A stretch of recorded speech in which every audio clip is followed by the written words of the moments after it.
최근 부산구치소 맞은편에 이목을 집중시키는 간판이 하나 내걸렸습니다. 바로 김전일 탐정사무소. 만화 소년탐정 김전일을 보신 분들이라면 눈길이 쏠릴 수밖에 없겠죠? 이곳은 실제로 온라인상에서 화제가 되기도 했습니다. 탐정은 무슨 일을 하는 사람들인지, 어떻게 하면 탐정이 될 수 있는지 한번 알아봤습니다. 제 김전일은 아닙니다. 사실 어릴 때부터 김전일 좀 좋아해가지고 진짜 형사처럼 경찰들이 하지 못하는 부분에 있어가지고 섬세하기도 섬세하고 캐릭터 자체가 눈에 띄어다 보니까 이렇게 시작하게 됐습니다. 탐정업을 하고 싶으면 누구든지 사실 할 수 있는 지금 여건이에요. 탐정 자격증이 뭐 있고 없고 차이에 대한 부분은 사실 크게 잘 모르겠어요. 저희도 자격증을 뭐 여러 가지 많이 땄지만 국가 공인 자격증은 아니에요. 탐정 자격증을 따면서 이제 법에 대한 공부를 하게 되잖아요.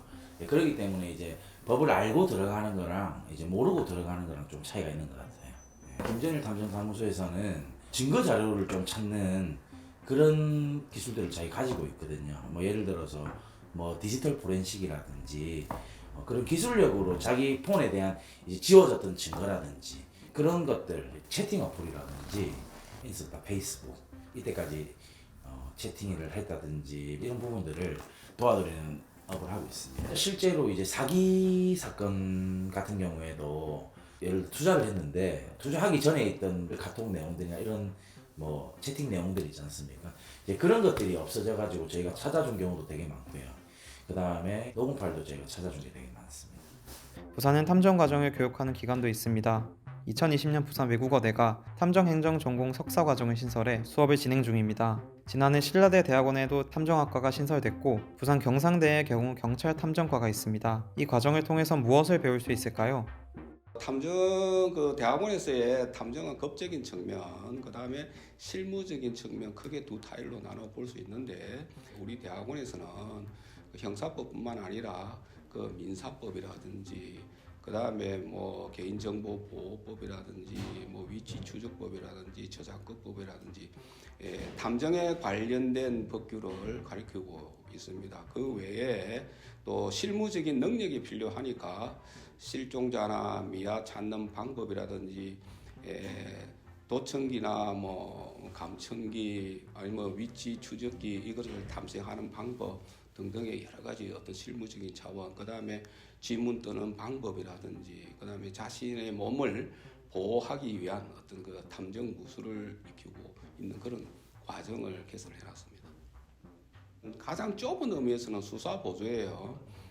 원래 경찰이 수사를 하는데 제한된 인력과 예산으로서 충분히 수사를 못하는 경우가 많아요. 공권력의 사각지대를 메워주는 그런 역할. 이것이 탐정업에서의 가장 기초적인 일이에요. 적법한 절차를 통해서 증거를 수집하는 역할. 이렇게 볼 수가 있죠. 그런데 여기서 한 단계 더 나아가면은 그것이 단순히 어떤 정보 확보 차원이 아니라 정보가 필요한 모든 곳에는 탐정이 필요합니다. 예를 들면은 기업체가 해외 투자를 한다고 했을 때 그 어떤 그 현실의 그 나라에 대한 어떤 정보나 법률 관계라든지 투자의 여건, 어떤 기업체를 인수한다고 했을 때 그 기업의 실제적인 상황 이런 거를 형식적으로는 정보를 입수할 수 있지만은 숨겨진 그 깊숙한 부분을 접근하기가 쉽지 않아요. 이런 것까지도 다 탐정이 할 수 있습니다.